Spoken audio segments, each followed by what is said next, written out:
Hello everyone. I hope you've all managed to keep cool during this very hot spell of weather.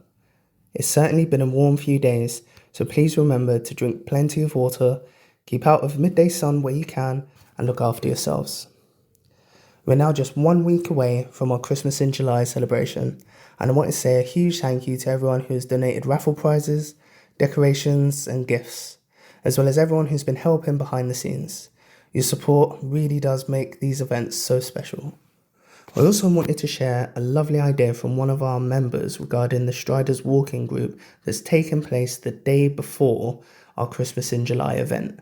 It might be a little bit warm for Christmas hats, but I think it's a great way and a wonderful idea to have a Christmas Eve stride. It's a good way to get everyone into the festive spirit, and hopefully you guys can manage a nice festive group photo to share with us all. Really can't wait to see everyone next week for what promises to be a really fantastic day together. Until then, stay safe in the heat, keep hydrated, and hope to see you all very soon. And now here is the week's charity news for the week commencing 29th of June. Swimming at Medina is on Monday between 1:15 p.m. and 2 p.m. We have the whole pool, so whether you wish to swim lanes or just have gentle exercise in the pool, you will be made very welcome. The cost is £6 and transport is available, although limited. All members are very welcome to join. Tandem biking is now on a Tuesday along the Cowes cycle track. If you would like to go on a tandem, please do not hesitate to call the office and we can arrange a suitable time. Yoga will now start in September at Millbrook House at 2 p.m. If you would like to join the group, please call the office and ask for more details. Coffee and Chat is on Wednesday starting at 10 a.m. until 11:30 a.m. The cost is £2 to include drinks and cake. Staff are on hand to help with any queries and to demonstrate equipment. We have Dave from Synaptic joining us for our Coffee and Chat morning on Wednesday the 22nd of July from 10 a.m. to 1 p.m. Following this message is a message from Dave about who Synaptic support and what they will be bringing along with them. Here at Synaptic, our mission is to design easy-to-use products that ensure people with sight loss have access to mainstream mobile technology, regardless of their previous experience or ability. We pride ourselves on our unique understanding of the needs of people with sight loss and the challenges they can face when accessing technology. Customer-led design is at the heart of what we do. This is reflected in our award-winning and innovative products, which are designed to open up access to the latest technology in a way that is easy and intuitive to use. We have easy-to-use phones, tablets, smartwatches, and accessories, whatever your level of sight loss. Mix and Mingle is on Thursday at Millbrook House. This group enjoys crafts, quizzes and entertainment. If you'd like to put your name down on the list, please call the office. We have trips on the Spirit of Scott Bader available. This is a catamaran and will sail from East Cowes for half a day or full day sailing in the Solent. For more information, please call the office. Sainsbury's Newport has changed their shop layout following major refurbishment. If anyone would like to book a route familiarisation session with Emma, our trainee mobility officer, please call the office and she will be able to book you in a time.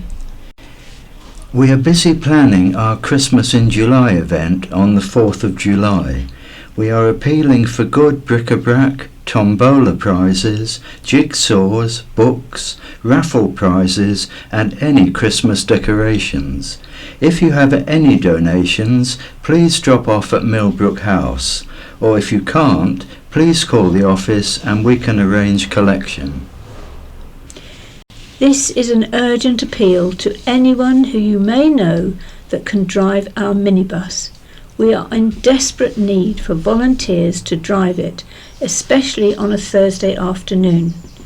If you have a neighbour, friend, relation who may be interested, please ask them to call the office and speak to Susan. We've had an update about the next upcoming Striders group. We're going to cancel the stride for Friday 26th of June and do the stride on Friday 3rd of July instead. The location will be unchanged, starting at the Merry Gardens in Lake. More information to follow. This is Alison, reading an article from Isle of Wight Radio entitled Island Housing Register Grows as Homelessness Figures Continue to Rise. More islanders are on the Isle of Wight's housing register, and the number of households that are homeless in temporary or emergency accommodation continues to climb. An Adult Social Care, Public Health and Housing Needs Committee report dated March the 31st, 2026 says greater numbers of people are waiting to access social housing compared to the same period in previous years. The paper, published ahead of a meeting on Thursday evening, June the 25th, states that the ability to reduce the number on the register is constrained by the lack of affordable rented accommodation from registered providers. The Island Home Finder system, the Isle of Wight's housing register, provides data relating to the needs of local households that are looking for affordable housing. Registered providers, RPs, are the key provider of affordable rented homes for islanders. The number of households prevented from being homeless is also on the up. A range of activities is undertaken with those facing homelessness and their landlords in an attempt for them to remain in their homes, according to the committee report. This financial year, there was access to targeted grant funding, which adds further capacity for homelessness prevention. The latest housing needs figures, March the 31st, 2026. The number of people on the housing register, 2,656. 2,593 the same month last year. Number of households homeless in temporary accommodation or emergency accommodation, 257, with 229 the same month last year. Number of rough sleepers, 6, with 4 the same month last year. Number of households prevented from being homeless, cumulative, 356. 322 the same month last year.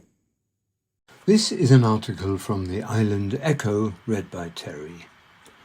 Island venues urged to prepare for Martin's Law ahead of 2027 introduction. Isle of Wight venues, schools and community organisations are being encouraged to begin preparing for the introduction of Martin's Law, with Newport-based Lifeline alarm systems already helping local operators understand the changes ahead. Formerly known as the Terrorism in brackets Protection of Premises Act 2025, Martin's Law was introduced following a campaign led by Figan Murray, whose son Martin Hett was among the 25 people killed in the Manchester Arena terrorist attack in 2017. The legislation received royal assent in April 2025 and is due to come into force in spring 2027. It aims to ensure those responsible for publicly accessible venues take proportionate and practical steps to improve preparedness for serious incidents. Although official guidance has yet to be released, Lifeline Alarm Systems said it is already working with organisations across the Isle of Wight to help them assess their readiness.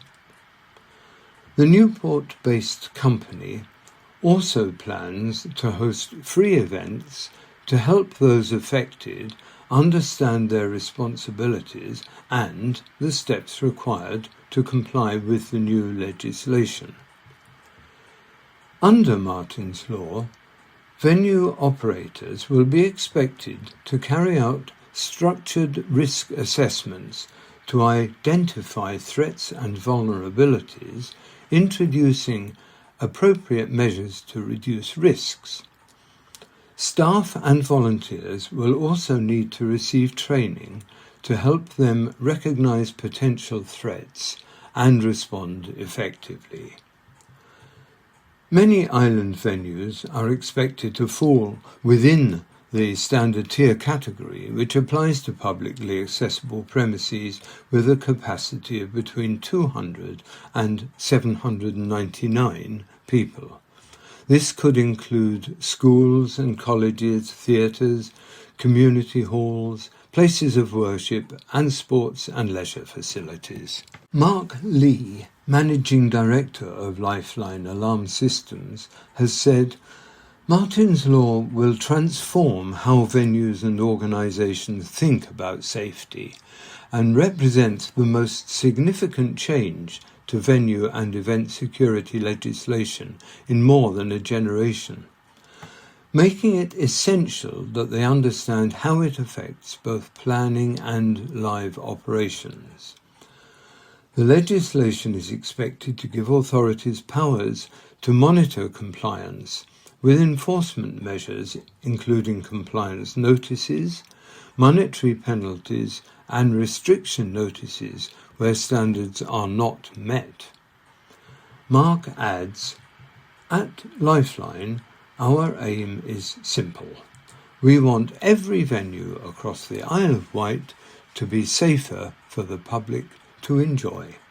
In practical terms, venues should use the current implementation period to review their arrangements, assess risks, and improve staff awareness, rather than leaving preparations until the last minute. We will be working closely with venues to help them understand the new requirements and support compliance planning across the island. Lifeline says the legislation is intended to strengthen public safety without fundamentally changing the community nature of local venues, focusing instead on sensible and proportionate precautions to protect staff, visitors and residents.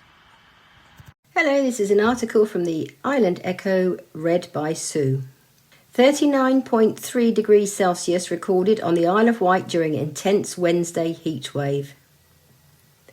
The Isle of Wight endured extraordinary temperatures Wednesday, with multiple locations recording highs of 38 degrees Celsius and above as a severe heatwave tightened its grip on the island. According to the Isle of Wight Met Service, Northwood recorded the highest temperature of the day at 39.3 degrees, followed by Carisbrooke at 39 degrees and Newport at 38.9 degrees. Cowes reached 38.7, while East Cowes recorded 38.5. Given the exceptional nature of the readings, Isle of Wight Met Service carried out its own verifications exercise, visiting several of the hottest reporting locations with mobile monitoring equipment to compare temperatures against nearby weather stations. The checks conducted within 200 yards of the stations found that while a small number of sites were reading slightly higher than the true air temperature, the vast majority were within half a degree of the independent measurements. As a result, Isle of Wight Met Service says it has a high level of confidence that most of its stations are providing accurate and reliable data. even during one of the most intense heat events ever recorded on the island.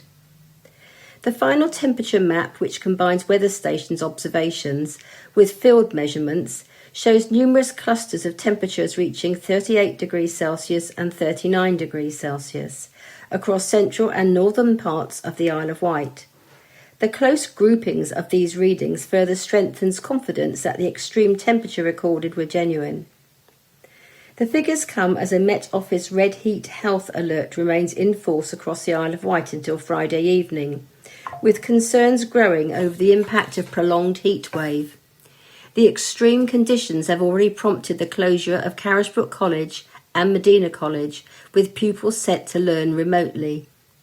Residents are being urged to take precautions during the continuing hot spell, including staying hydrated, limiting exposure to direct sunlight and checking on elderly or vulnerable neighbours. This is Alison, reading an article from the Island Echo entitled Joe Robertson warns NHS reforms could weaken patient voice on the Isle of Wight. East Wight MP Joe Robertson has criticised government plans to abolish Health Watch, warning the changes could leave health leaders marking their own homework. Mr Robertson has raised concerns over proposals contained in the NHS Modernisation Bill, currently progressing through Parliament, which would see the Independent Health Watch network abolished as part of wider NHS reforms. The government says the changes are designed to streamline the health service by removing organisations that duplicate work.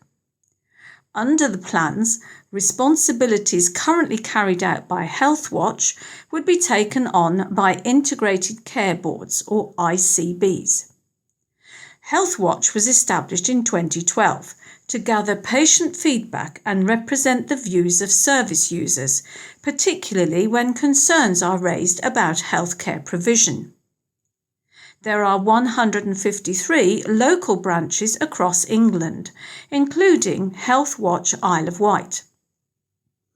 As a member of the Cross-Party Bill Committee examining the legislation line by line, Mr Robertson questioned Professor David Croasdale-Appleby, Chair of Health Watch England, during an oral evidence session. Mr Robertson said, "The local Health Watch on the Isle of Wight has proven invaluable in amplifying patient voice, gathering patient experience and helping those who are democratically elected, MPs and councillors, to hold health leaders to account. My concern about that function being folded into the ICB is that the ICB has often been on the sharp end of critical analysis by Health Watch, and so the ICB will end up marking its own homework. We will lose the critical voice that has, I am sure, led to better decision-making. How can we possibly resolve that fundamental issue if Health Watch is folded into ICBs?" Responding, Professor Croasdale-Appleby agreed that independence was essential. "You make a pivotal and focused point," he said. "The independence is vital, not just because of the quality of what Health Watch produces, but because of the confidence that it gives people that they are speaking to an independent organisation. In the background, some communities distrust being critical about the care that they receive, in case it rebounds on them. If the same organisation is responsible for marking its own homework, as you put it, that problem will be much greater than it has been in the past."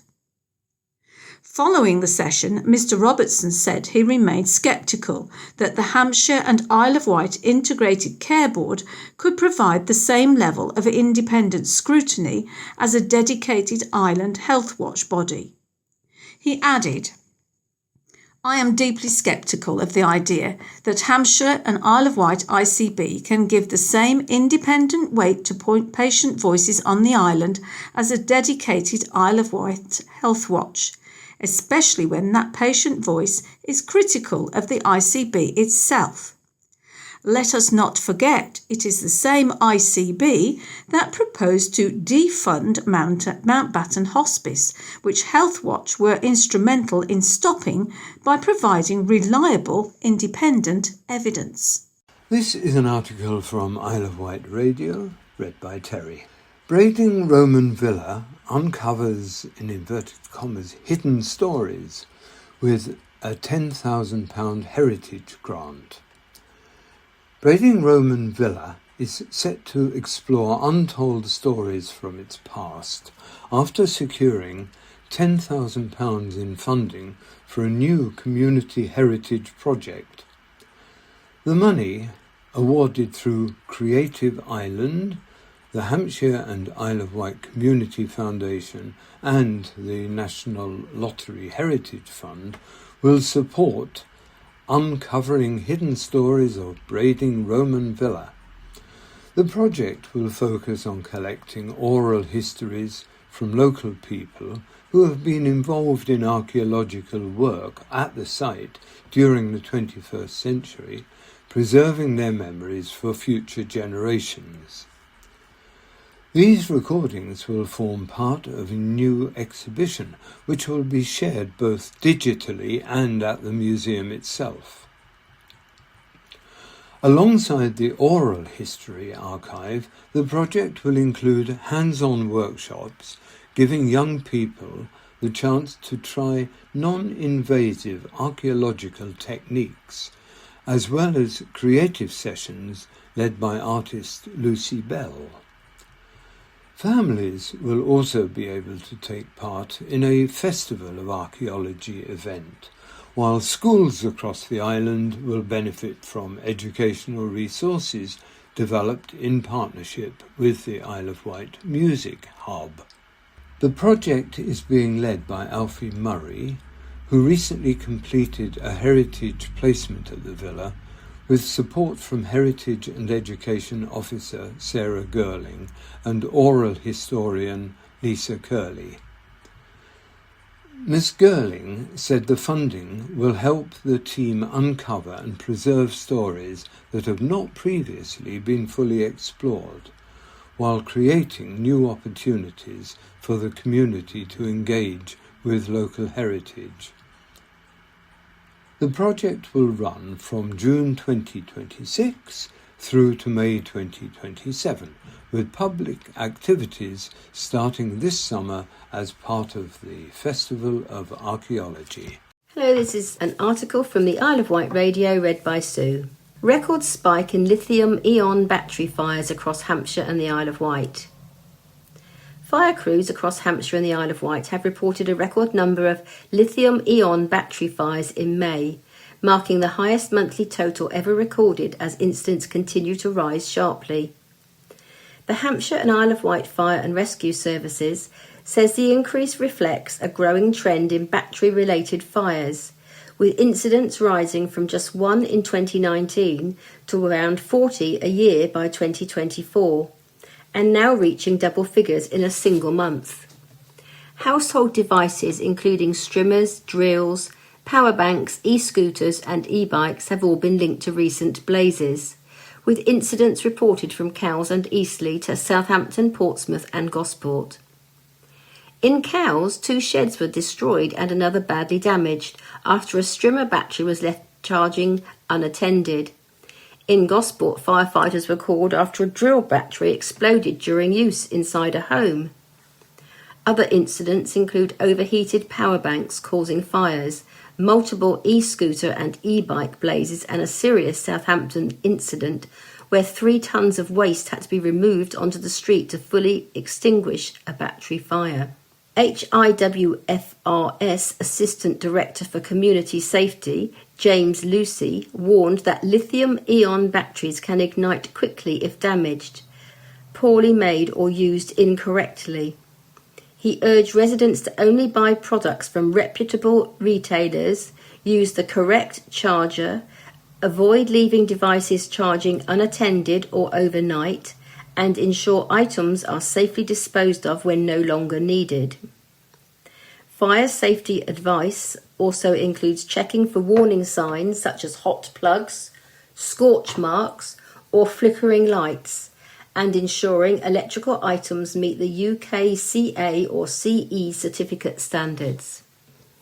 Residents can access further guidance or request a home fire safety visit via the fire's website. My name's John. And I'm Carolyn.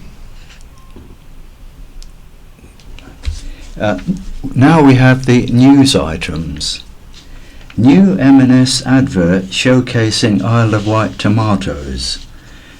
A new Marks & Spencer advert with Tom Kerridge has been filmed on the island showcasing Isle of Wight tomatoes.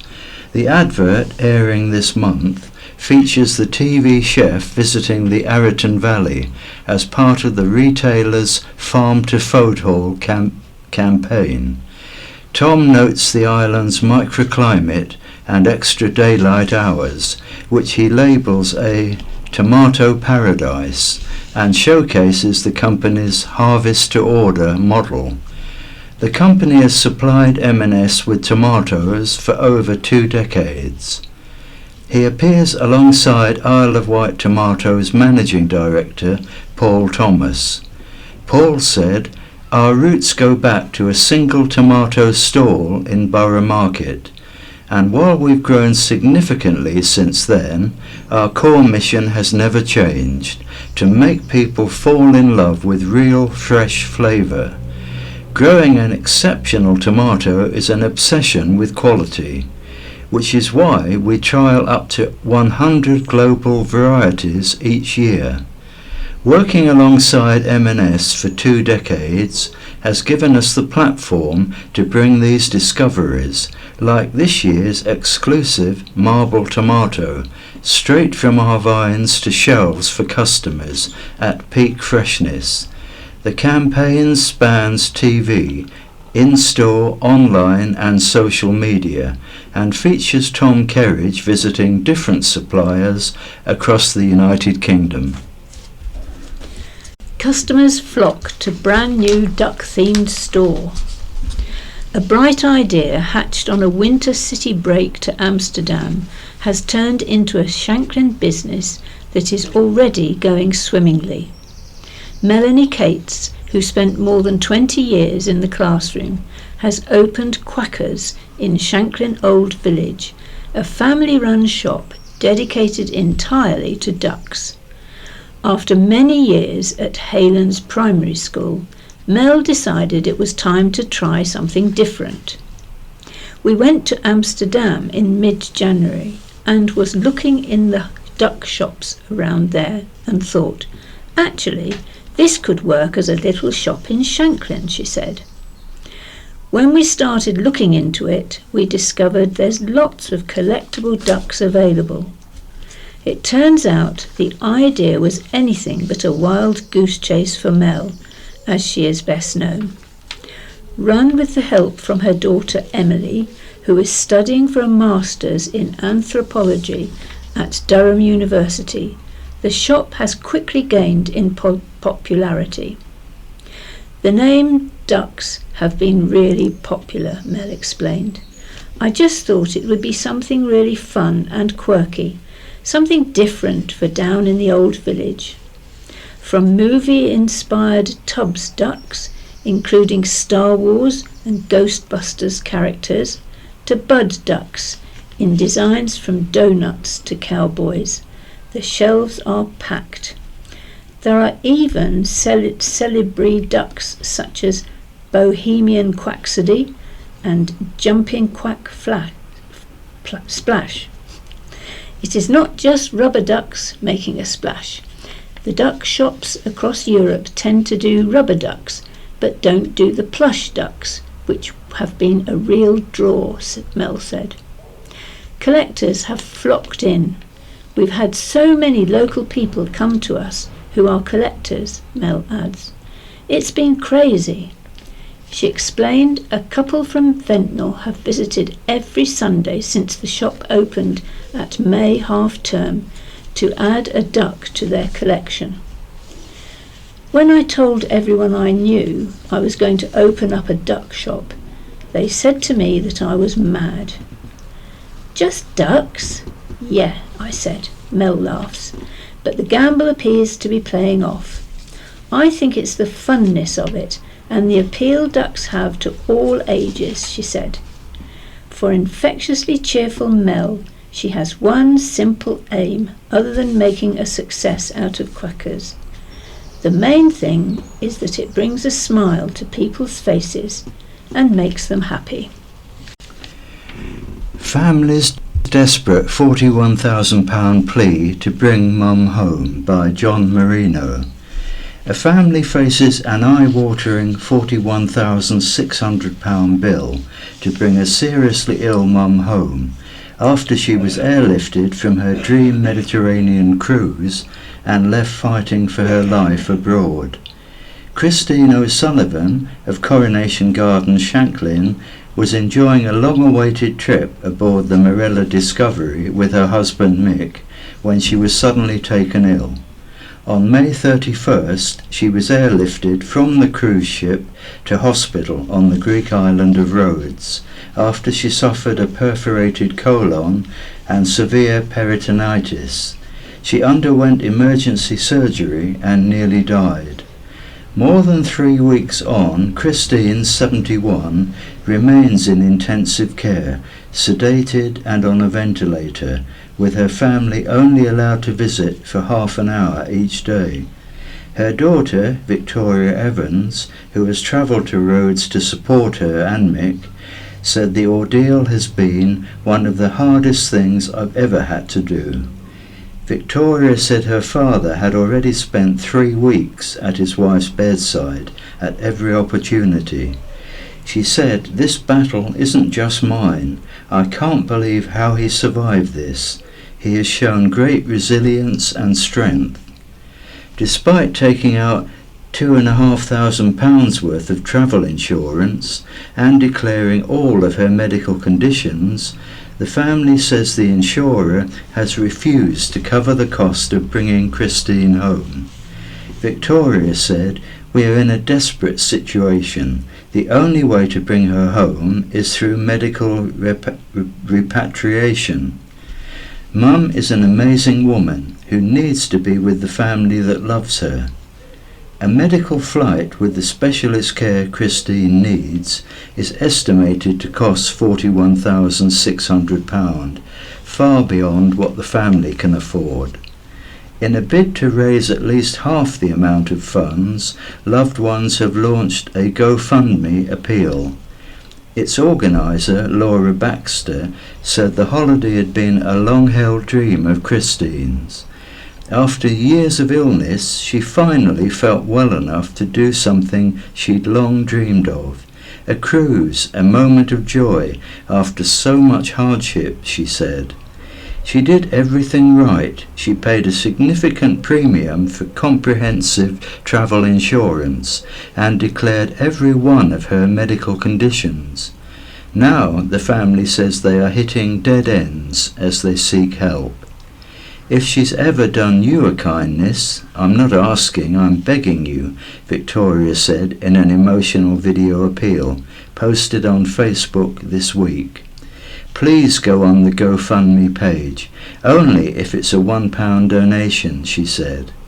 If 40,000 people did that, that's going to be enough to bring all 3 of us back home and be a family again. But at the moment, we're screwed without you. Please help. So far, the appeal has exceeded £8,000 at the time of publishing this story. While Victoria praised TUI for being absolutely fantastic in their communication and support, she says nothing matters more than getting her mum home. She deserves to recover, surrounded by the people who love her. MP Joe Robertson has offered to assist the family. Find the fundraiser at gofundme.com/f/help-bring-christine-home-y3ZTF. Councillor slates brutal chiefs amid a union row. East Cowes Ward councillor said It is disrespectful and hurtful that RNLI executives do not go above and beyond to support their workforce given 200 years of loyal service.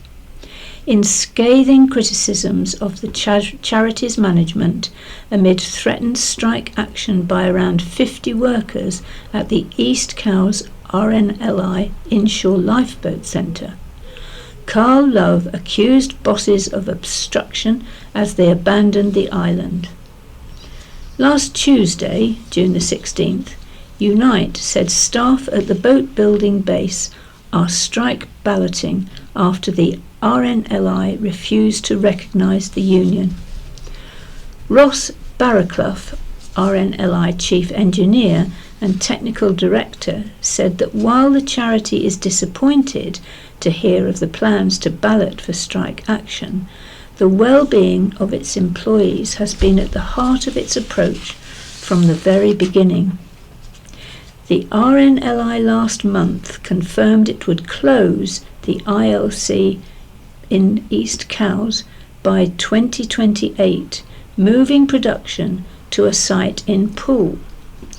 Councillor Love said it is incredibly disrespectful and hurtful that the RNLI executives do not go above and beyond to support their island workforce, given the 200 years of loyal service and the millions of pounds our island community has raised for them. The RNLI is probably one of the most impressive organisations in the UK, with a supposed higher-than-high reputation for compassion and caring for people injured by tragedies, but yet fails to recognise and respond to the needs of its own committed workforce, now further injured emotionally alongside their families by this stubborn refusal to be inclusive of their expressed needs for union support. He added that the executives are brutal in their assertions and careless of what the closure and redundancy mean for their employees and the community they have relied on for much goodwill. Mr. Barraclough said the RNLI is fully supportive of the statutory recognition process being managed by the Central Arbitration Committee and awaits its decision to grant Unite collective bargaining status. Mr. Barraclough added that in the meantime, the charity continues to discuss the matter on an informal basis. Greengrocer Thriving for 46 Years by Alex Cooper. The popular fruit and vegetable shop Farmhouse Fare has colourful window displays and loyal customers. We met the team behind the institution. Farmhouse Fare on St James's Street in Newport started in 1980 and has been supplying fruit and vegetables to customers ever since. Lucy Henley has always been in retail and has run Farmhouse Fare for 20 years. Her husband, Philip Morris, is the second generation of the family who set up the shop. Philip and son Alfie, 14, work on Ash Hill Farm in Atherfield to grow produce for the farm and provide wholesale goods as well. Efforts are currently focused on seeding, which will be ready in September. When not selling their own produce, Farmhouse Fare works with trusted suppliers. Lucy said, "With produce, customers can ask us for something and we will try to source it from them. We try our best. We also do home delivery on a Friday all over the island. We have a really good rapport with customers." The shop itself is something of a community hub, Lucy said. She said, "Lots of people come in here to have a chat. That's what it's all about, really. We go that extra mile. It's so lovely hearing lovely comments and hearing from customers who know your name." Farmhouse Fare supports local businesses, including God's Hill Orchards, Bridlesford Farm and Mary Case's Honey. If you walk past the shop, You may have seen its colourful window displays. Lucy said, "We all get involved in the window displays. It's a team thing. It just makes people smile when they walk past. People take photos of them. It makes people walk through the door, being so colourful, fresh and bright. A bright, colourful rainbow of produce." Lucy loves her job and thanked the team that keeps Farmhouse Fair in motion. "I wouldn't be able to do it without them," she said. Warning over fire staff levels. Fire and rescue staffing levels have not kept pace with the risks the Fire Brigades Union has warned amid a 54 increase in outdoor fires across Hampshire and the Isle of Wight. The FBU General Secretary Steve Wright told the local Democracy Reporting Service climate change is making wildfires and extreme weather incidents more likely, just as services are still dealing with the legacy of austerity. The surge in outdoor fires in 2025-26 compared with the previous year is driven mainly by grassland, woodland and crop blazes from prolonged periods of hot weather during the 2025 summer, according to a report from Hampshire and Isle of Wight Fire and Rescue Service. Mr. Wright said, "The increase in outdoor fires in Hampshire and the Isle of Wight reflects a challenge being faced across the UK. Climate change is increasing the risk of wildfires and extreme weather incidents at the very time that fire and rescue services are still dealing with the legacy of years of cuts." Since 2010, the UK has lost around 12,000 firefighter posts and response times have slowed significantly. Firefighters are being asked to do more with less, while the risks facing the public continue to grow. The lesson is clear. If we want safer communities, we need more firefighters, better resources, and sustained investment in the fire and rescue service. Dave Hunt, Brigade Secretary of Hampshire and the Isle of Wight FBU, said members continue to do an outstanding job protecting communities across the region, but the increase in outdoor fires highlights growing pressures facing the service.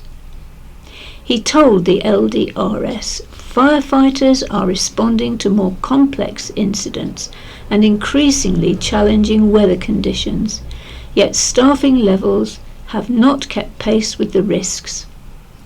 Firefighters have a broader range of duties than ever before, including prevention and protection work, responding to extreme weather events, flooding and other emergencies, the FBU said. HIWFRS's report also noted the service has seen a slight increase in sickness. The FBU said sickness and absence levels reflect a workforce operating under sustained pressure, and that when staffing levels are already stretched, resilience is reduced further. HIWFRS has been approached for comment. Isle of Wight Labour MP reacts as Prime Minister resigns. Isle of Wight West MP Richard Quigley said he will not be nominating any candidate in the upcoming Labour leadership contest following the resignation of Prime Minister Sir Keir Starmer. The MP paid tribute to the PM, who announced his resignation on Monday, thanking him for his gargantuan effort. Mr. Quigley said, "It is saddening that Keir Starmer has decided to resign. We know that the country was desperate for change in 2024, and he was the leader of the Labour Party that returned its first ever MP on the Isle of Wight. I thank him for the gargantuan effort and sacrifices he has made along the way." His resignation was dignified and outlined the achievements we have made over the last 2 years, many of which have been lost in the media noise along the way. I know people are eager for change, but I fear treating running the country like running a football club will not end well. However, despite all this political drama, my focus remains on the Isle of Wight. There is a clear process set out for a new PM to take over, and whoever that is will get my full support, but I will not be signing any nominations papers. The PM may change, but my priorities for the island do not, and I will continue to fight to ensure that the island gets the recognition it deserves.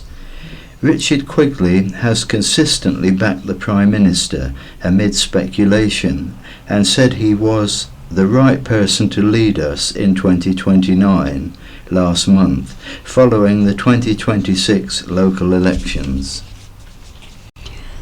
Robber to pay just £500 after £3,450 park bag snatch. A heavily convicted man who robbed an ex-work colleague of almost £3,500 in cash by snatching her bag and running off has been spared jail and ordered to pay just £500. Perry John Masters of Cross Lane, Newport, appeared for sentencing at the Isle of Wight Crown Court on Friday, June the 12th. The jobless 43-year-old previously admitted to robbery committed on September the 21st, 2023. The victim bumped into Masters at Church Lytton. The pair had previously worked together at McDonald's in Newport. They then went to the Londis store in nearby St James's Street, where Masters noticed a large amount of cash in her bag, said Tim Devlin, prosecuting. The woman explained what the money was for before they returned to Church Lytton. While sitting on a wall in the rose garden talking with friends, Masters suddenly grabbed her bag containing around £3,450 and ran off towards South Street. The victim chased after him and caught up, leading to a struggle. Masters pushed her away before making off with the contents of the bag and jumped into a taxi, said Mr Devlin. Police issued a media appeal, prompting several independent witnesses to come forward, alongside CCTV footage showing Masters fleeing the scene. The court heard Masters had 46 previous convictions for 95 offences, including fraud, theft, burglary, serious assault and weapons offence, said the stolen money had never been recovered, adding it had no doubt been spent on drugs and alcohol. In mitigation, Jim Osborne said Masters had been addicted to drugs and alcohol at the time and had turned to theft to fund it. He was so disgusted by what he did that day, he went into drug rehabilitation and has gone 56 weeks clean, he said. Masters volunteers in a charity shop and is completing a carpentry course. Sentencing, Judge Melville said it had been a disgraceful event, but added, "You've made a real effort and it would be a wrong decision to send you to prison." Masters was handed an 18-month community order, including 100 hours unpaid work. He was ordered to pay £500 compensation. Runner puts on impressive show. Ireland ultra runner Charlotte Fisher has secured second place in a challenging mountain race. Charlotte finished the Ultra Trail Snowdonia by UTMB 100 metres, a tough 168-kilometre course in Snowdonia, in 32 hours, 56 minutes and 24 seconds. Despite difficult weather and terrain, she managed to be the second fastest woman and 24th overall. The race is known for its challenging paths and steep climbs, and more than 60% of participants could not finish this year. Charlotte, who began her ultra-running career in 2023, was backed earlier this year by the Snap Fitness Grassroots to Greatness grant, and now, supported by Hoka, has rapidly gained recognition in the sport. She consistently performs well in some of Europe's hardest races, and her recent achievement highlights her growing talent. Her notable finish this year was over an hour and a half quicker than her third place finish last year, despite tougher conditions. In addition to her race success, Charlotte has recently signed up with Santara, an agency representing some of the world's finest endurance athletes. This partnership is expected to help her further advance her career. Looking ahead, Charlotte is preparing for the UTMB Finals, Ultra Trail Mont Blanc, at the end of August. James walks to Germany. A hero's welcome awaited James Metcalfe after he completed an extraordinary 711-mile walk to Germany, raising more than 8,000 for charities close to his heart along the way. James arrived in Coburg after an epic 55 days on the road, where he was greeted by a ceremonial archway, local media, and donations from residents to mark the end of his remarkable challenge. Setting off from the Isle of Wight on April the 12th, the 31-year-old crossed 4 countries, clocked up almost 1.6 million steps, and covered every mile on foot in what he described as the greatest mental test of his life. The fundraising effort supports Freshwater Independent Lifeboat and the Lily Foundation, 2 causes close to his heart. As a volunteer crew member with Freshwater Independent Lifeboat, James has seen the life-saving work carried out around the island's coastline. He said, "It's an essential service for our community, so I wanted to help ensure that it can continue for years to come." The Lily Foundation was chosen in support of families affected by mitochondrial disease, including the family of his nephew's best friend.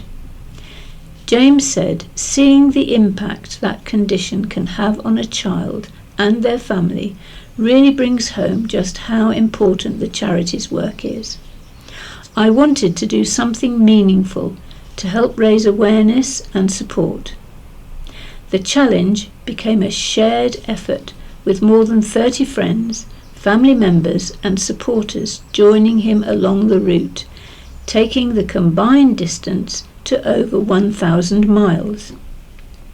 Support also came from roundtable members across Europe who offered accommodation, encouragement and practical help. James admitted the walk pushed him to his limits. "The middle 2 weeks were the toughest," he said.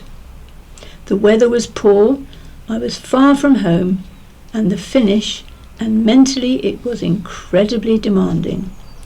There were moments it felt overwhelming, but the support I received kept me going." His arrival in Coburg proved an emotional finale. James said, "The welcome I received was overwhelming. After nearly 2 months of walking, to see so many people there supporting the causes meant a huge amount. More than £8,000 has been raised." We now have white memories and nostalgia. Days gone by.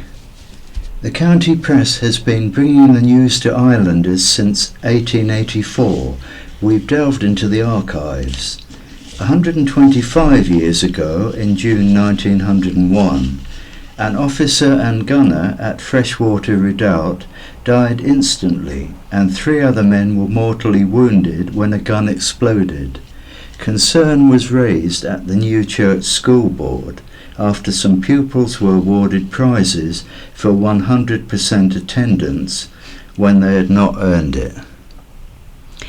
100 years ago, in June 1926, a dangerous criminal serving 10 years for burglary and blowing up a house with a woman inside escaped from Parkhurst Prison by getting through double-locked doors and stealing a set of civilian clothes.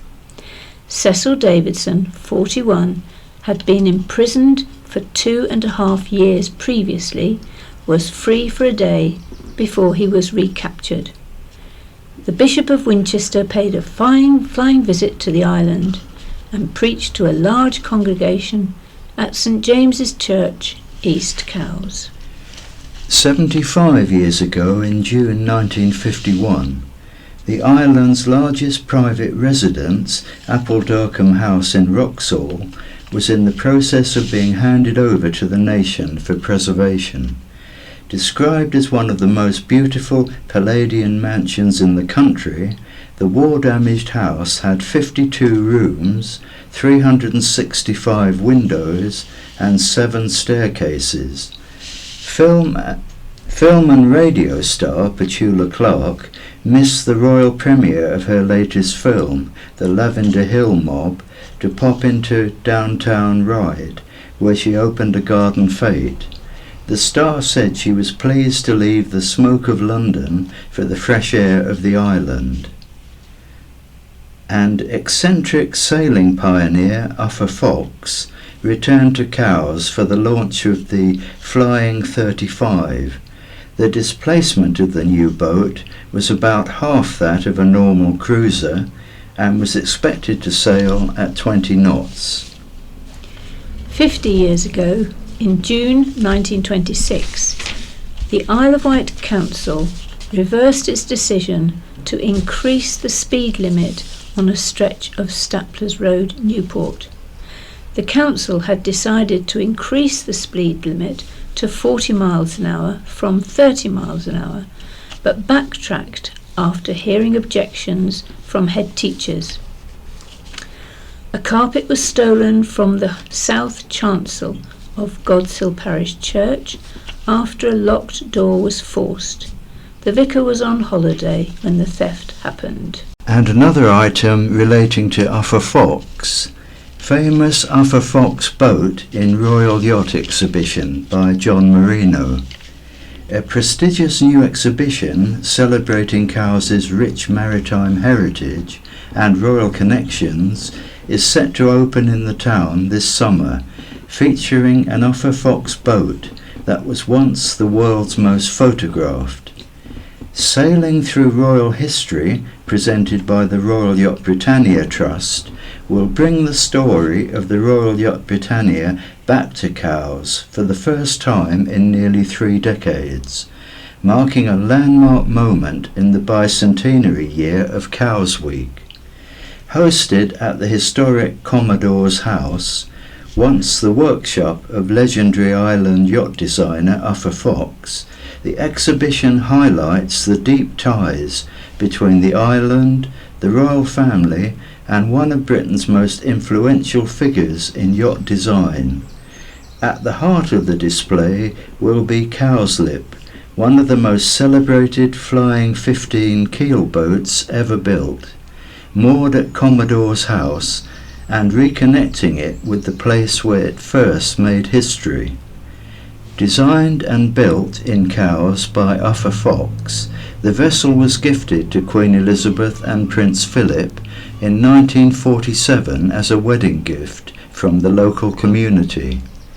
Cowslip was recently restored by Cowes-based David Heritage Racing Yachts. Commodore's House, as well as being Fox's base of operations, welcomed members of the royal family, including Prince Philip, who was both a crewmate and close personal friend of the renowned designer.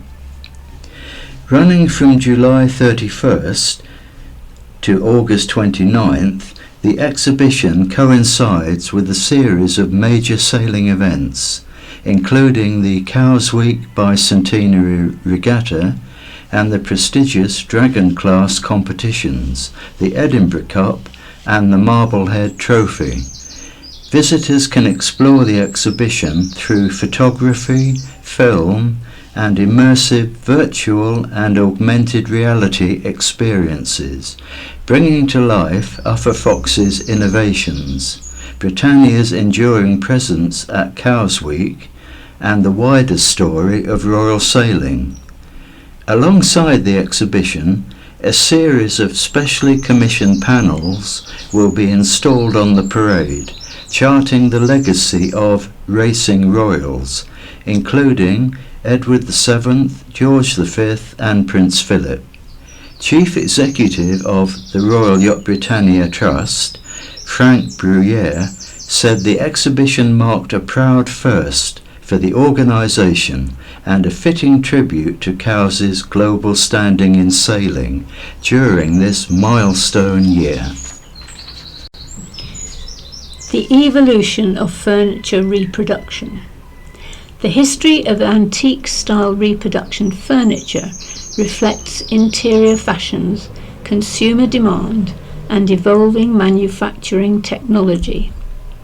While copies of earlier furniture, such as those made in the 18th century, were occasionally made as replacements for lost or damaged pieces, the commercial manufacture of reproduction furniture began in the second half of the 19th century, which came amid a surge in antique collecting. Prominent cabinet makers, such as Gillows, became renowned for their detailed, honest reproductions, establishing the practice as a legitimate trade. It is a fine line when it comes to forgeries, but the reproductions are marketed as new without the intent to defraud. It is said that genuine antique pieces, by a loose definition, are a minimum of 100 years old, possess an authentic patina, it developed over time, and clear signs of wear on high-use areas. Reproductions, by contrast, must reproduce this artificially through techniques and tools. By the 20th century, there was a huge demand for reproduction furniture.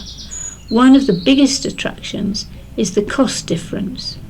A reproduction can be bought for a small fraction of the price of its genuine antique counterpart. Where an early antique was often constructed of multiple wood types, using a high-quality primary wood for visible areas and a cheaper wood for draw runners or backs, a reproduction might be made from a single wood type or use manufactured wood like plywood in the visible, less visible areas. Today's antique market has embraced quality reproductions. I have a few great examples myself. Killed in Final Days of the War by John Decane.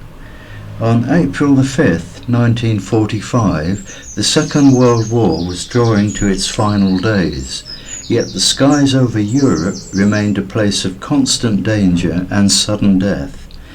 British airmen continued to fly deep into enemy territory with missions designed to bring a swift end to a war that had already claimed millions of lives. Throughout the conflict, every sortie carried an extraordinary risk, and many air crews never lived to complete their operational tour, reflecting the brutal reality of a war where survival was never guaranteed. Even in its closing weeks, the danger had not diminished. On that day over Hamburg, Germany, a young airman born on the Isle of Wight was serving on what would become his final mission. His name was Barry Simpson Herridge Wadham. Born on May the 3rd, 1923 in Cowes, Barry Wadham was the son of Simpson Charles and Georgina Ellen Wadham. He grew up in a loving household, raised with strong values of integrity, responsibility and hard work. He was later educated at Crewkerne School in Somerset, where he continued to develop into a young man of promise and discipline.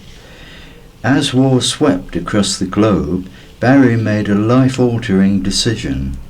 Determined to play his part in the struggle for freedom, he joined the Royal Air Force in October 1941 and trained in Canada as a Lancaster bomber pilot.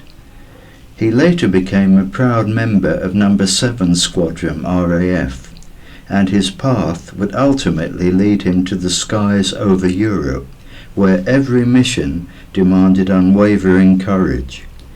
Barry went on to serve with distinction in the bombing campaign over occupied Europe, completing more than 50 operational sorties.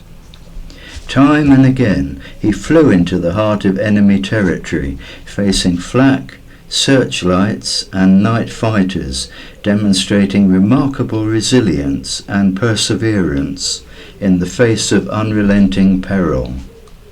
On April the 5th, 1945, Barry and his crew took off at 7:55 p.m. from RAF Oakington in Cambridgeshire as part of a major raid against an oil plant on the outskirts of Hamburg. His Lancaster III was one of a formation of 327 aircraft assigned to strike the Rhiannon Osage refinery at Harburg, a critical installation in the German war machine capable of producing vast quantities of fuel and industrial materials. As the formation reached the target, Barry's aircraft came under intense enemy fire. Struck by German flak, the Lancaster exploded in mid-air. The wreckage was torn apart and scattered across a wide area of around 500 square yards near the north bank of the River Elbe, close to the Hamburg-Harburg railway bridge. Eyewitness accounts later described the devastating scene, with debris spread across the landscape and the remains of the crew recovered in and around the fuselage. Barry was just 21 years old when he lost his life in the service of his beloved country, with so much of his life still ahead of him. His parents were left in deep sorrow, carrying their grief for the rest of their lives, a wound that time could never truly heal. His father, Simpson, died on November the 28th, 1966, followed by his mother, Georgina, on April the 1st, 1976. Both were laid to rest at Northwood Cemetery in Cowes. Today, Barry rests in peace at Becklingen War Cemetery in northern Germany among 2,374 Commonwealth servicemen who also gave their lives for freedom. His memory is also preserved at home in Cowes, where a memorial headstone at Northwood Cemetery stands as a lasting tribute to his sacrifice. During the Second World War, countless men and women from the Isle of Wight answered the call when it mattered most.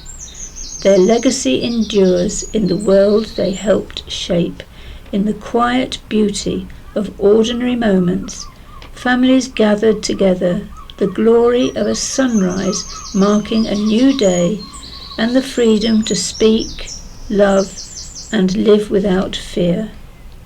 It is found in children laughing, couples walking hand in hand, neighbours helping one another, and people striving for justice.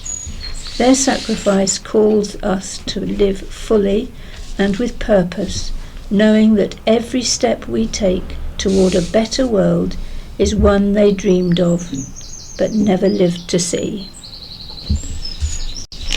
We now have In My View, Politics of Complacency Brought Down Starmer by Joe Robertson, MP for Isle of Wight East. By September, we will be on to our 7th Prime Minister in just over 10 years. or 7 different Prime Ministers within the same time span of Margaret Thatcher's single premiership. The run of Conservative Prime Ministers was remarkable, and for the wrong reasons, but Keir Starmer's demise is surely the most remarkable of all. Gifted a landslide majority just 2 years ago, with all the goodwill that a new government is afforded, but he had no plan and no narrative. It was the politics of complacency that brought him down. But this attitude permeates through the entire government, not just the man at the top. Last Thursday, I spoke from the dispatch box of the House of Commons in my shadow minister role, and asked the Tourism Minister, Stephanie Peacock, to recognise the huge tax burden placed on the United Kingdom tourism sector and press the need to cut tax to grow visitor numbers. She accused me of talking down our tourism industry and said she would take no lessons from the honourable gentleman given the inheritance from the previous Conservative government. That is no answer at all for the thousands of people who work in a sector that makes up 38% of our economic activity on the island. I am currently fronting a national campaign to get the Maritime and Coast Guard Agency, a government agency, to respect our brave Coast Guard rescue officers and reverse their decision to strip these brave men and women of the small payment they receive following the court case MCA against Groom. The original claimant, Martin Groom, is from Bembridge and was dismissed as a CRO after 35 years. He has called out arrogant management practices at the top of this 999 emergency service, and the Court of Appeal agreed with him that he and his colleagues are workers in law. Instead of treating them as such, the MCA, backed by government, will strip them of their pay from September, but will still require them to undertake 100 hours of training and respond to calls. I am working cross-party to reverse this unjust decision, which could be the end of the Coast Guard Rescue Service as we know it. Finally, I am pleased that Southern Water have decided to scrap plans to discharge additional sewage on Bembridge Beach, following a demonstration on the beach by local residents, which I joined just a few hours before raising it in the House of Commons later the same day.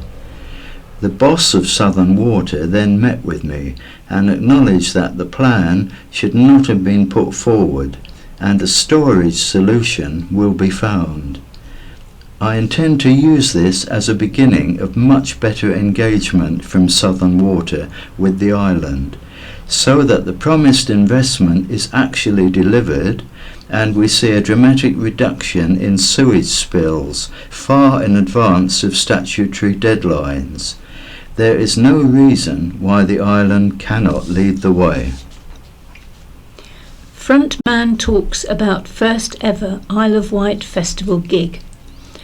I think I was more nervous about playing today than I have been for many other festivals, said Level 42 frontman Mark King backstage at the Isle of Wight festival on Sunday, following a triumphant homecoming show for the band. Chatting to the county press after the band's first ever performance at Seacrest Park, Mark said he found the gig very emotional. On stage he was joined by fellow founding member Mike Lindup, as well as his own brother Nathan King. After 46 years, I've been able to tick the Isle of Wight festival off my bucket list of things to do, Mark told us. I had so many friends and family that I know in the audience. It's tough, and I'm always nervous before I go on, but this was just amazing. Forming on the Isle of Wight in 1979, Level 42 achieved international fame with its hits including Running in the Family, Heaven in My Hands, and Something About You. The band have never forgotten their island roots, though, and fans spanning generations turned out to see them over the weekend. Without blowing my own trumpet, I think we knocked it out the park, Mark said.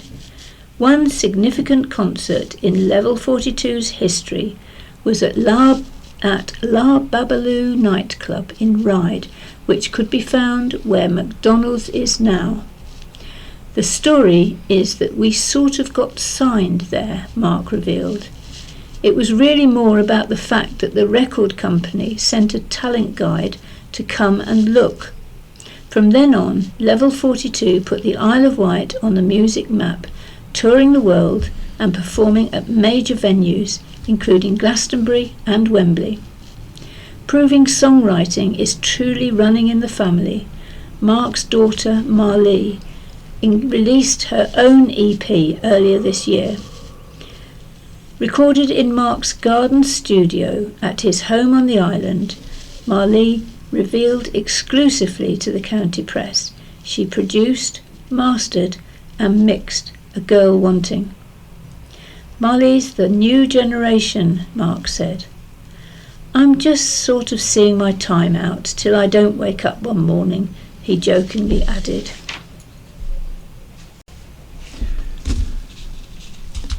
A public information item: how to make gardening easier as you get older without downsizing. You don't necessarily have to downsize if your garden's becoming difficult to manage, but you can use strategies to cut down your workload as you age. That's the advice from gardener and writer Rhonda Fleming Hayes, who turns 70 in July. I think a lot of us in my generation have created these beautiful gardens, but all of a sudden we've been blindsided by the fact that we're growing older. A lot of people are saying that they're looking at their gardens and they feel overwhelmed, or they're sad because they don't want to move and let it go. But there are joys in gardening as people get older, she insists. I think right sizing is a better term.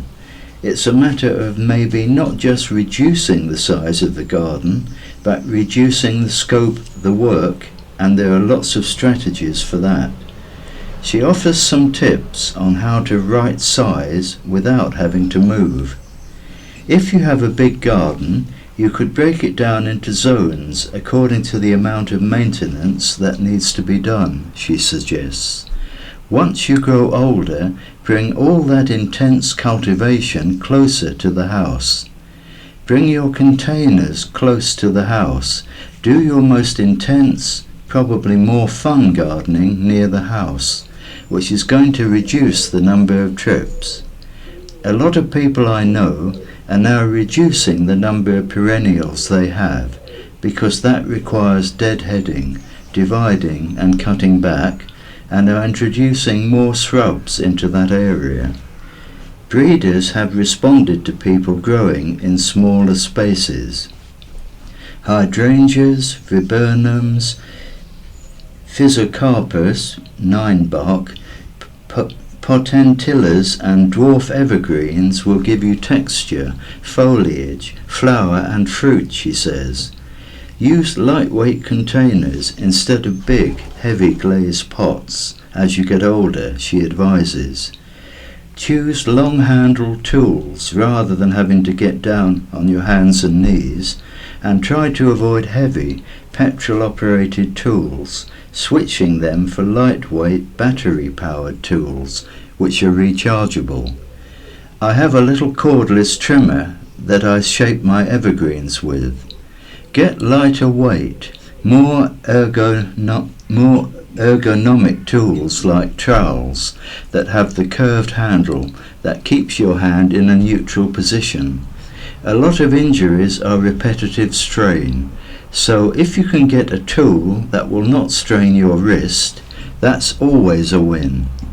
Vertical planting towers with multiple planting pockets provide an easy access planting area on a patio or balcony where you might grow strawberries, cut and come again lettuce, or pretty flowering plants. If I can use a trellis, go upwards so I don't have to bend down to harvest or tend to it, I do that. Not every solution is answered with plants. Sometimes it's reducing the amount of planting and perhaps adding in more hardscape, like a new patio or secondary sitting area, somewhere where you have good access and where you will be able to enjoy the garden, she suggests. If you have a huge, deep planting area which you're finding difficult to stay on top of, it may be possible to lose a little of it by creating a wider gravel path, she advises. Depending on how important your lawn is to you, consider reducing it in size. If you love your lawn, there's no shame in hiring help if it's proving too much, keeping the fun parts of gardening for yourself and letting someone else do the mowing, she says. If you don't want to spend hours with a hose pipe or watering can, invest in an automatic irrigation system, making sure it's not too complicated to operate before you buy. Also, choose drought-tolerant plants such as lavender, rosemary, geraniums and other Mediterranean species to help reduce the need to water. Keep fewer pots on the patio, so maybe opt for a really large one rather than 3 or 4 smaller containers. And now for what's on. On Saturday the 27th of June, there's a Goddard's Brewery tour. It's at 12 p.m. and costs £20. The Goddard's Brewery tour is an enjoyable and informative experience, offering a behind-the-scenes look at how our beers are made here on the Isle of Wight. Goddard's Brewery Limited, Branston. Events, Goddard at Power de Monk. Also on Saturday 27th of June, getting involved at the Garlic Lovers Garden. This is at 10 a.m. and is free. Join us for our monthly Getting Involved days. On the last Saturday of every month, the garden is open to all ages and abilities. The Garlic Farm Shop and Restaurant, Mersley Lane, Newchurch. Inquiries at thegarlicfarm.co.uk or telephone 01983 865 378. On Sunday the 28th of June, there is Folk at the Quay at 7 p.m. A free evening of folk music taking place in the Quay Arts Cafe every third Sunday of the month. Quay Arts, 15 C Street, Newport. Also on Sunday the 28th of June, the Shanklin Town Brass Band are performing at Rillstone Gardens, 11 Popham Road, Shanklin, at 3 p.m. More details can be found by going to Rylstone, that's RYLSTONEBANDSTAND at gmail.com. And on Sunday the 5th of July at 2 p.m. there are Irish sessions. Join us in the Quay Arts Cafe for a wonderful session of Irish music. Quay Arts are at 15 C Street, Newport, and can be got on info@quayarts.org. Prior to that, on Wednesday, 1st of July, there's bottomless cream tea at Friendship Afternoon. That's at 2:30 p.m.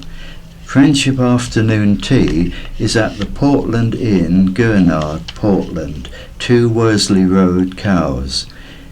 portlandinn1@gmail.com or telephone 01983 243 300. And on Sunday the 5th of July there are live jazz Sundays at 2 p.m. Join us every first Sunday of the month for live jazz from local island musicians. The Garlic Farm Shop and Restaurant, Mersey Lane, Newchurch. And the telephone number for that is 01983 865 378. We now have letters. Unsatisfied by landline situation from Richard Bruce of Thorley. How good it was to read the letter by Christine Gale, County Press, 12th of June. Last March, EE phoned telephoning me that I had to change internet providers, as will everyone else. EE is part of BT, so I thought it genuine.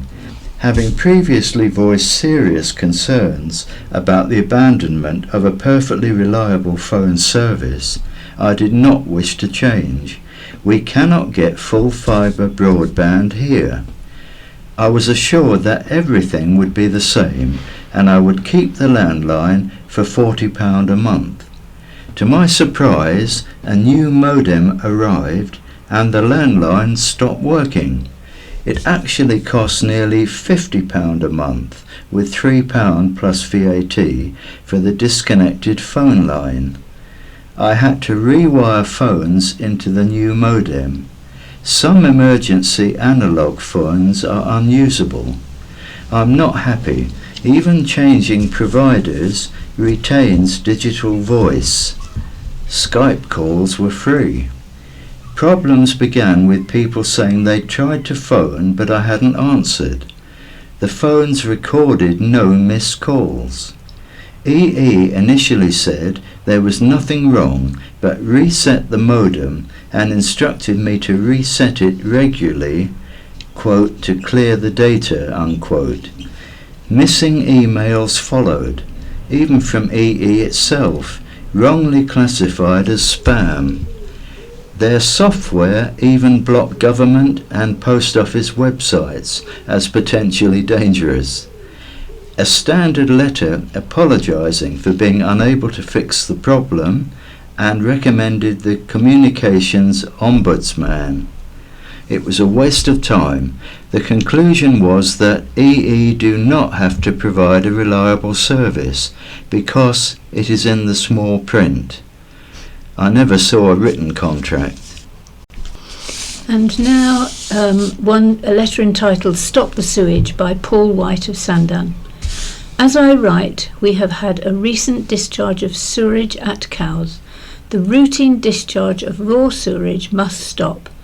18,000 overflows across England, Scotland and Wales is totally unacceptable. What is going to be put in place to stop and not just penalise those responsible? We need laws put in place to protect our water. Prison sentences should be for any repeat offenders. And a letter from Bob Upton from Nottingham. Thanks for the footy years. From the 70s until my retirement in 2005, I was privileged to bring my school football teams over to the Isle of Wight for a week in the Easter holidays to play friendly matches against the island youth teams. It started with matches against Northwood, Bembridge and West Wight, and as the number of pupils wishing to travel on the trip and play football increased, we played matches against many more island teams. The two schools involved were Western Merle Comprehensive and Leesbrook Community School, both based in Derbyshire. I would contact clubs for fixtures and they would arrange teams and venues, usually for under 13 and under 15 age groups. We also had some netball matches for the girls. We would usually stay at the Mayfair Hotel in Shanklin with the wonderful Anne Bolwell and her brother Dave Grimaldi. They were superb hosts. So why am I writing to tell you all this? The reason is that I turned 80 last June and I was talking to some ex-pupils who were in their late 50s. They were discussing the great time they had on these football trips, playing against some really welcoming clubs and visiting the island attractions. I obviously used to thank the clubs for hosting us at the time, but thought that I ought to put out a one big thank you, as they say on the One Show, to all the clubs and their personnel who put themselves out to make these trips so special. A small few I still have contact with. Any of those people who were involved, both staff and players who read this letter, please take this as a thank you for the knowledge that you help many pupils and staff have very special memories of the Isle of Wight. And so it's goodbye from me, Carolyn. And it's goodbye from me, John, hoping you're managing to keep cool during this heat wave. The BBC In Touch programme follows, and the scaffolding news follows that. Hello. Later today, how dance can set you free. What I did experience is really reimagined my opportunities to be able to perform. We'll be finding out more about how an innovative dance programme is giving confidence to visually impaired people. But first, passing exams can give you confidence, but to do so, you need a level playing field. And over the years, we've been hearing on In Touch consistently from schools, parents, charities, visually impaired students themselves that this isn't always being provided by exam boards. The problem relates to the quality of braille and large print papers for visually impaired students, provided both in order for them to sit the exams and when preparing for them in advance using past papers. One student who's been having consistent issues with these problems is Theo Holroyd, who's just finished sitting his A-levels in the technically complex subjects of maths, physics and computer science. Well, I asked Theo when the problem started. In the summer term of GCSEs, the school requested the past papers for A-levels. It took about a year from the request for any past papers to arrive. Sadly, those ones were in fact not even good quality enough to be shown to me. So I didn't get my first usable past paper until year 13, so after a year into the course. And can you just explain to me why it's so important that you do get past papers to look at? The most important thing is just to see what I'll be faced with in the exam, because everybody else, my friends, people in my class, they just search up on the internet and they can print them out, they can look at them on their devices, whatever. I'd like to have the same opportunities to practice that my peers have. I mean, what effect has all this had on you? It increased stress and uncertainty at a time when it was already stressful. From my point of view, I've got an offer from the University of Bath to study computer science, but that offer is A star, A star, A, which is naturally quite high. So I'm putting myself under, you might say, quite a lot of pressure to attain that. And I feel like if the results I get are influenced a lot by the quality of the exam paper rather than my learning, then that's not fair. Well, Theo's father, George Holroyd, has been campaigning doggedly to get this situation improved, and he joins us now. George, you've been in extended contact with the exam boards themselves, AQA and OCR, and the regulator for exam standards, Ofqual. What have you been saying to them and what kind of responses have you had? Yes, we have since probably the year before Theo's GCSEs, because it's a question of past papers, but then also, you know, if the exam boards can't give you good past papers, then they certainly can't give you good live papers. I mean, we've had different responses, to answer your question, at different points. Some defensiveness. They have tried, I have to say, the two exam boards, it's OCR and AQA for Theo's A-levels. They've changed their braille suppliers. OCR changed theirs twice, AQA has changed theirs once. And even when they do try, because we've made them try, unfortunately the system doesn't really work. So over all this time, have you noticed any improvements?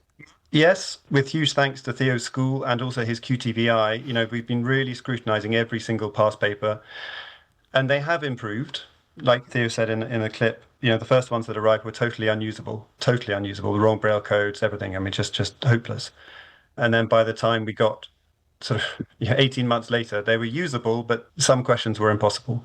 would you accept that Theo's subjects are complex ones and the boards have to ensure that any adaptations that they make need to keep the integrity of the exams, in other words, making them neither harder nor easier? So there are problems in getting this right, aren't there? There are. It's not easy. So I have some sympathy with the exam boards in that respect. And the technical subjects are harder. I mean, the 2016 RNIB study, it showed, I think, nearly 200 high impact errors in 100 modified GCSE pass papers. So nearly 2 per GCSE. But for science subjects, it was 6.6 high impact errors in every GCSE paper. So undoubtedly, it's harder for Theo's subjects. But frankly, I don't think things have improved in the last 10 years. I mean, what about this year? Theo's just sat those exams. Do you know how he got on? Has he told you how he's got on? And do you know whether there were problems with the papers he had to study? Yeah, we do. I mean, one of the things you do after the exams is you write up, together with the school, write up this thing called special consideration, which is when you detail all of the problems. And we're just starting to do that now. Yeah, there were problems. I think the diagrams in particular, the modification of diagrams is really, it's an art. And, it wasn't brilliant.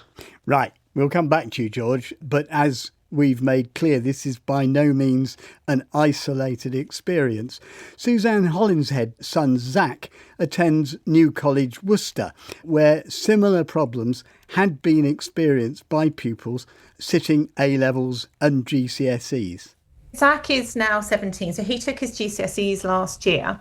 He has to take his exams large print. They are on A3 paper. Geography was a real struggle for him. There were 3 papers. He went into each of those papers very well prepared, but unfortunately he came out of those exams hugely frustrated because the vast majority of the questions were diagrams. And he came out and said, Mum, I couldn't access them. I couldn't process them. I could have sat there a week and I still couldn't have answered some of those questions. And had he had a chance to see previous papers, which would have shown how these diagrams would be done? Absolutely. But I think the point is that Zach's a twin. So his twin sister is able-bodied and has no problem with her vision. She took the same GCSE geography exam in her school and there were no diagrams. It was a different examining board. So she got her predicted grade. Zach failed his geography exam, not because he didn't have the knowledge or couldn't apply it. It was because he couldn't access visually the questions, which is really frustrating for him. It's like going into a French exam and half the paper being in German. More thought needs to be given to the structure of those papers, bearing in mind the impact of that disability, because actually the outcome for Zach is that he failed that exam, and that can have an impact on his next steps, his next area of study, getting into a further college or university. So it's been really difficult for him. Suzanne Hollinshead. So just how widespread and long-standing have such problems been? Well, the RNIB conducted a survey of these difficulties as long ago as 2016, which indicated that problems were occurring with a range of exam boards. Jane Sharp is RNIB's lead for education and children. Jane, where do you think the problem lies? I mean, presumably the boards need to involve Braille experts to get these exam papers with modifications printed accurately. So I think it's probably worth just noting that recent evidence does suggest that there has been an improvement, so things moving in the right direction. And this is not only from Ofqual's most recent delivery report from 2025, but also from a Braille roundtable that RNIB attended recently when the specialist settings were there, the schools and colleges for students with vision impairment. So the settings that are the biggest users of Braille papers, and they did all report an improvement, and we are hearing the same as well from QTVIs who come to talk to us. But there is still a lot more to be done. And as has been alluded to, it's a complex system involved in producing these papers, and you really need those experts. So you need people with the right level of Braille knowledge, but you also need people who are experienced in teaching subjects, the specific subjects, to Braillists involved in that process. So you mean people like this are thin on the ground? I think this is a systemic issue. So the people with the expertise, so your qualified teachers with vision impairment who have that subject specialism, a lot of them will be working for their local authorities as peripatetic teachers for vision impairment, and they're therefore not available to do this work. So exam boards and production agencies have to recruit to those roles people with those levels of expertise to not only produce the papers, to modify the papers, but also then to proofread and to check and review the papers afterwards. So potentially there is an issue there with finding enough people with the right levels of expertise, and that is something that absolutely has to be in place. And I would hope that production agencies and exam organisations are working towards making that possible. Jane Sharp, thank you very much indeed. We have tried to put questions like these both to exam boards, AQA and OCR, and to the exam regulator, Ofqual. Both exam boards declined our invitation to appear on the programme to answer questions. Both gave us statements. AQA said, "Making Braille exam papers often requires novel modifications, which are sometimes unique to the specific needs of an individual student. It can be complex work, and we always seek to find solutions that balance not making an exam easier or harder, so that the validity of an exam and the result for the candidate is not impaired. In common with all exam boards, we are working with specialist agencies, schools and colleges, students, and in some cases parents, to take this forward." As for OCR, they told us, "Accessibility is a top priority for us. We have made improvements to our processes and we will continue to do so as we listen, learn and work to improve to help all students realise their potential." As for Ofqual, they too declined our interview request, but they did offer us this statement. Ofqual has written to exam boards to require greater action to reduce errors in Braille papers and further improve quality for visually impaired students and other modified exam papers. While errors fell in 2025, we expect further improvement from exam boards and will continue to hold them to account. George Holroyd, what do you think has to happen to prevent, another generation of visually impaired exam takers from experiencing the same kind of problems that Theo and his contemporaries say they've had to deal with? There are probably four things, and actually they're all in that RNIB study, because that RNIB study of 2016 had 10 recommendations at the end of it. The first one is an annual independent check on Braille and large print papers afterwards, because the system Ofqual have for trying to measure quality is abysmal. But then the other three things, a proper system for recruiting and training modifiers, as Jane was saying that there isn't one. Braille producers, the transcription agency, should actually have to demonstrate competence. It shouldn't be that they're competing on price. And then there should be effective proofreading. If you did those four things, the problem would disappear. George Holroyd, thank you very much indeed. I'm sure we'll be returning to this subject.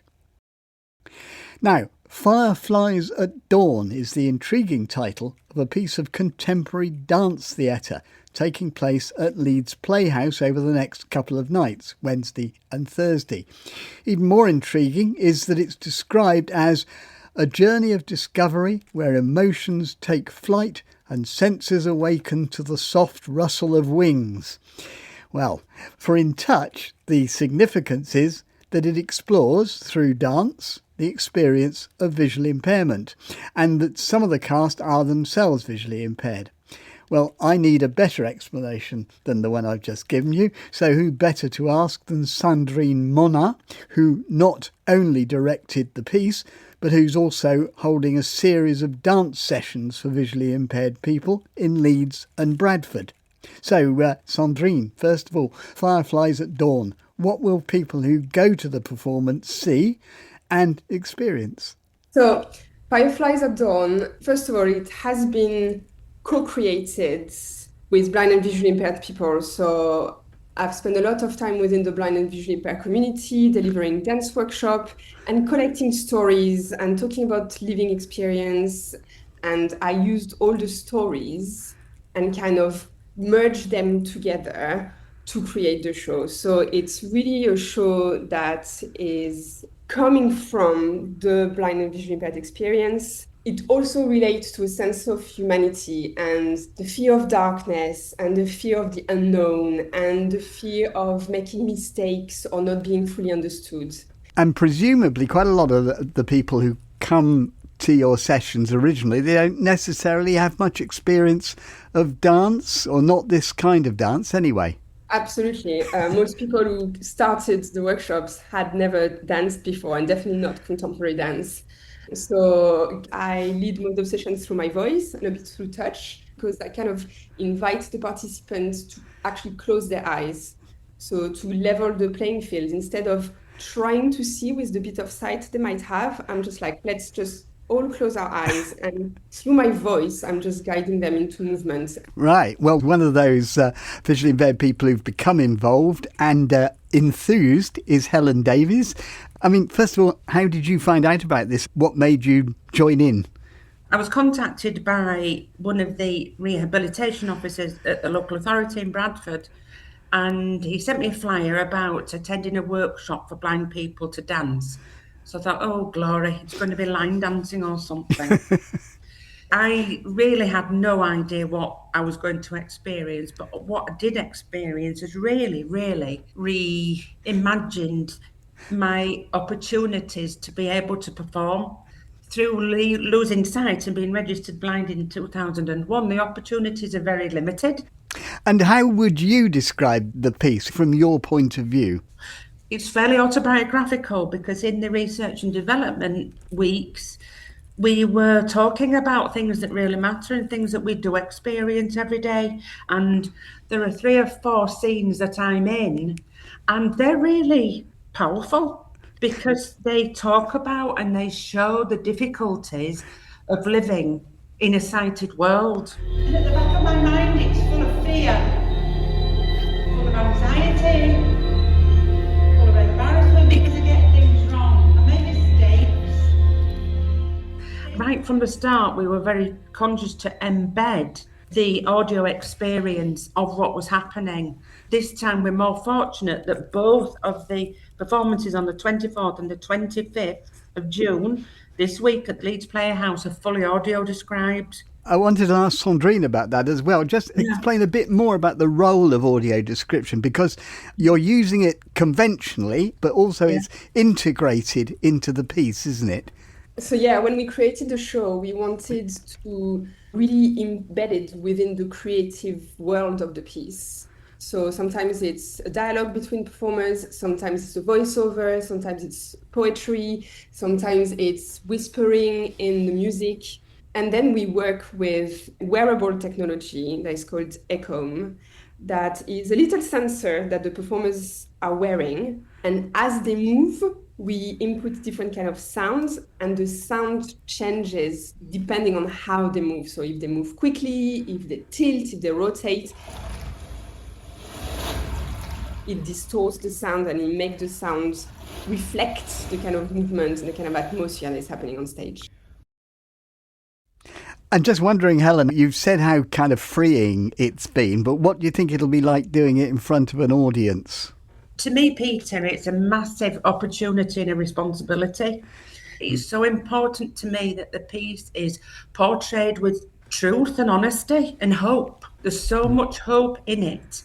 And when we performed last week in Newcastle, at the end of the show, a mum and a daughter came over and said, "Thank you so much for showing my daughter what you can actually do living with sight loss or a visual impairment." And that to me is huge, because if you look at the profession and the industry of performance, it's still really quite exclusive. But Unbound Dance Theatre, the company that Sandrine and I have helped set up, is there to challenge and encourage people to come. And the criteria that we have, it's a very loose criteria, is that you live with sight loss or blindness. Helen Davies, Sandrine Monon, thank you both very much indeed. And Fireflies at Dawn will be on at the Leeds Playhouse tomorrow and Thursday.